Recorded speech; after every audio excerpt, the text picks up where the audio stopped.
José Mourinho a entraîné Cristiano Ronaldo, Didier Drogba, Zlatan Ibrahimovic.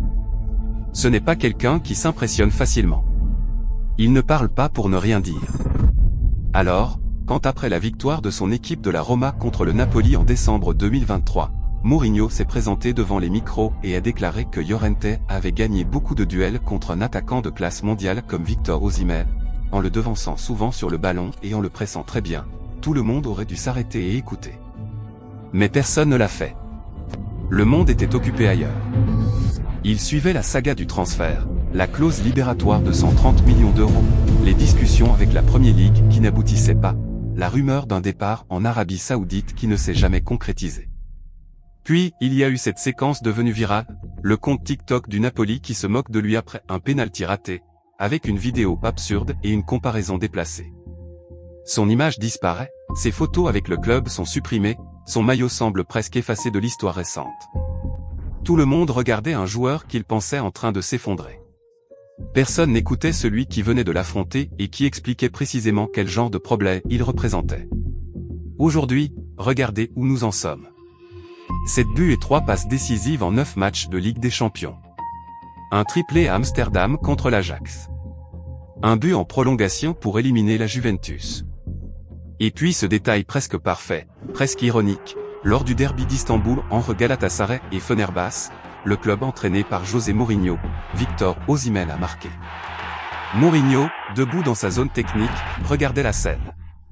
Et il savait exactement ce qu'il voyait. Il l'a toujours su. Pour comprendre ce que Mourinho a vu, il faut comprendre ce que Victor Osimhen fait réellement subir aux défenseurs. La vitesse, dans le football, semble simple. Un joueur est rapide ou il ne l'est pas. Mais la vitesse d'Osimhen est différente. La plupart des attaquants rapides accélèrent en ligne droite. Cela permet aux défenseurs d'anticiper l'angle, de calculer l'intervention. Osimhen fait autre chose. Juste avant d'exploser, il ralentit. Une microseconde.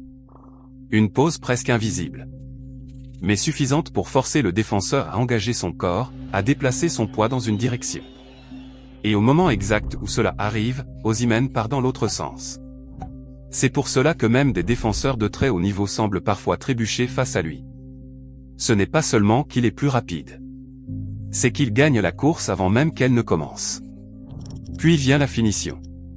La plupart des grands attaquants ont besoin d'équilibre, d'un bon angle, d'une posture propre. Osimhen n'a besoin de rien de tout cela. Il peut générer de la puissance en étant complètement déséquilibré, en tendant la jambe dans un angle improbable. Les défenseurs lisent normalement le corps d'un attaquant pour anticiper. Avec lui, ces signaux n'existent pas. Quand ils comprennent qu'il va tirer, le ballon est déjà au fond. Dans les airs, il est tout aussi redoutable. En février 2023, il a sauté à 2,58 mètres presque à partir d'une position statique.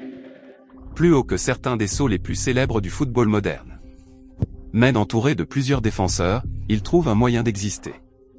Chris Smalling, qu'il a affronté avec la Roma, l'a dit clairement, Osimhen est l'attaquant le plus difficile qu'il ait eu à défendre en Italie. Pas l'un des plus difficiles. Le plus difficile. Alors quand Mourinho parle de duel gagné, il ne parle pas de domination. Il parle de survie.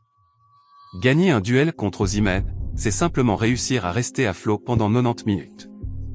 C'est pour cela que même des défenseurs de très haut niveau semblent parfois trébucher face à lui. Ce n'est pas seulement qu'il est plus rapide. C'est qu'il gagne la course avant même qu'elle ne commence. Puis vient la finition. La plupart des grands attaquants ont besoin d'équilibre, d'un bon angle, d'une posture propre. Osimhen n'a besoin de rien de tout cela. Il peut générer de la puissance en étant complètement déséquilibré, en tendant la jambe dans un angle improbable. Les défenseurs lisent normalement le corps d'un attaquant pour anticiper. Avec lui, ces signaux n'existent pas. Quand ils comprennent qu'il va tirer, le ballon est déjà au fond. Dans les airs, il est tout aussi redoutable. En février 2023, il a sauté à 2,58 mètres presque à partir d'une position statique. Plus haut que certains des sauts les plus célèbres du football moderne. Mais entouré de plusieurs défenseurs, il trouve un moyen d'exister. Chris Smalling, qu'il a affronté avec la Roma, l'a dit clairement, Osimhen est l'attaquant le plus difficile qu'il ait eu à défendre en Italie. Pas l'un des plus difficiles. Le plus difficile. Alors quand Mourinho parle de duel gagné, il ne parle pas de domination. Il parle de survie. Gagner un duel contre Osimhen, c'est simplement réussir à rester à flot pendant 90 minutes. C'est cela, classe mondiale, dans le vocabulaire de Mourinho. Mais pour comprendre pourquoi Osimhen joue ainsi, il faut revenir bien plus loin. Avant les stades, avant l'Europe, avant les millions.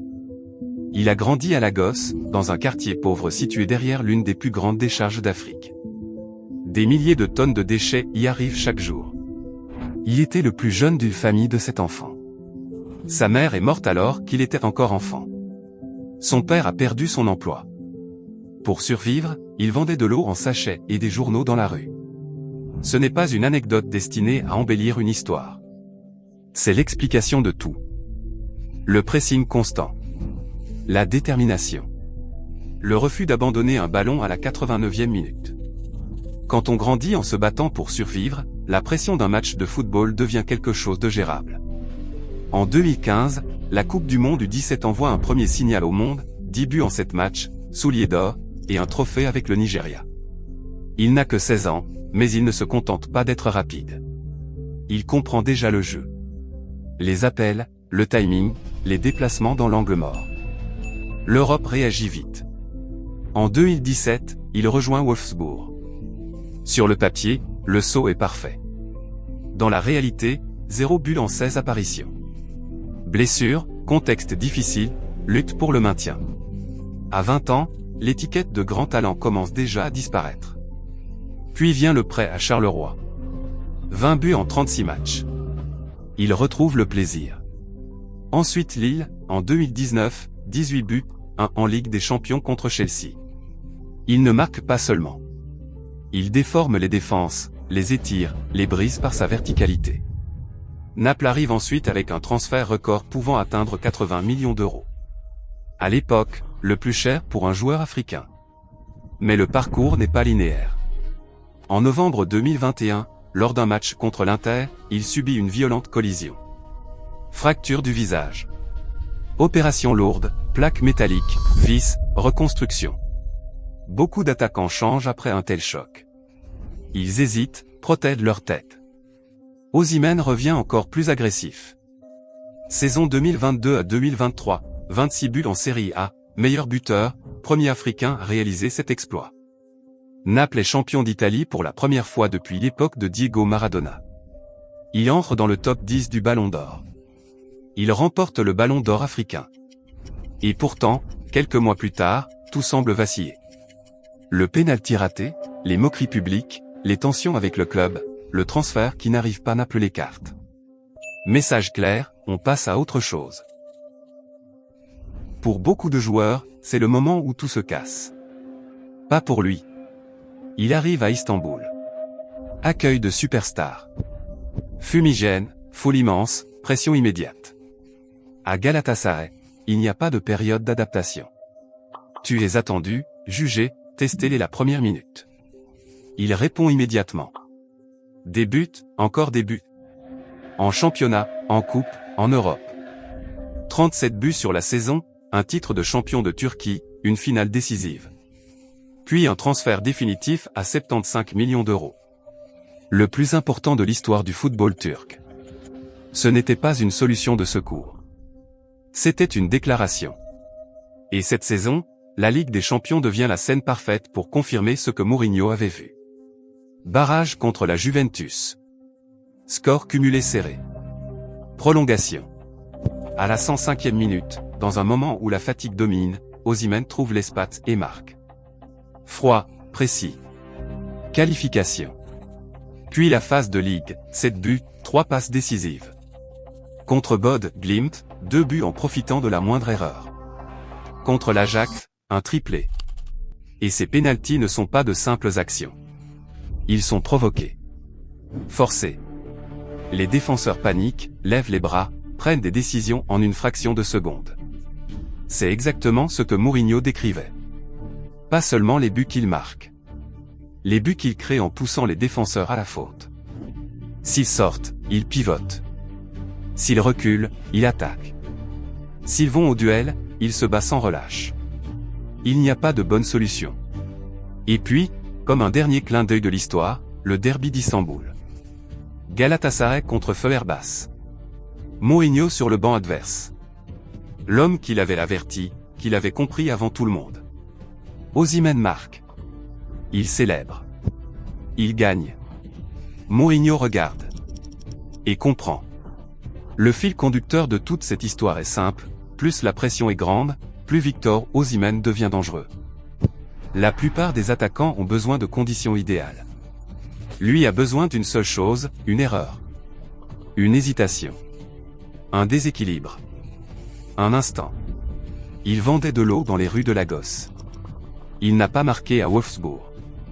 Puis il devient un transfert record, un champion d'Italie, un héros à Istanbul. Et aujourd'hui, il brille sur la plus grande scène européenne. Mourinho l'avait vu dès le début. Pas une opinion. Pas une exagération. Une lecture. Et certaines lectures ne prennent tout leur sens que lorsqu'il est déjà trop tard.